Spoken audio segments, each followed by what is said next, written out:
大家好，我是夏妈。今天3月3，早上煮一点鸡蛋，先把水烧起来。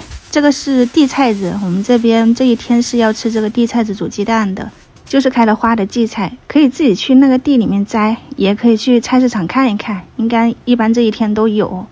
你就给它像这样子绕起来，清洗干净哈，放到那个锅里面。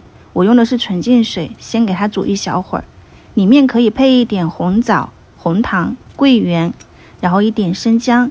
你也可以放冰糖，全部丢进去给它煮沸，大概就是5到8分钟。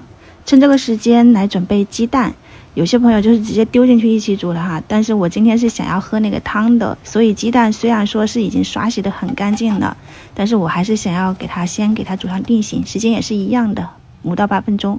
然后这个是我昨天晚上就是那些黑豆、红豆就加水放到电饭锅里面去预约的，我后面又偷偷的在那个就是这个笨碴子粥里面捞了一点花芸豆加进去。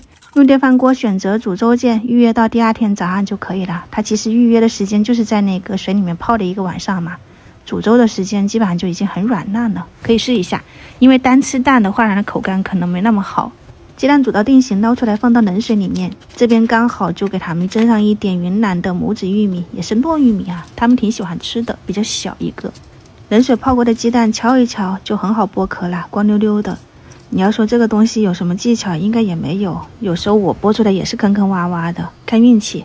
鸡蛋和豆子一起放到汤里面，再煮上一小会儿。今天的地菜子煮鸡蛋就是我们的早餐了，你们也可以去试一下哈，这是我个人的搭配，我觉得是挺好喝的。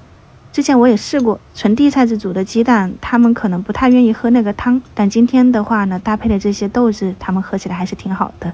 两边一起出锅，热热乎乎的。这种是糯玉米，看着很小一个，就是吃起来口感还是挺饱满的。你们喜欢的话呢，可以去尝试一下云南的这种拇指小玉米。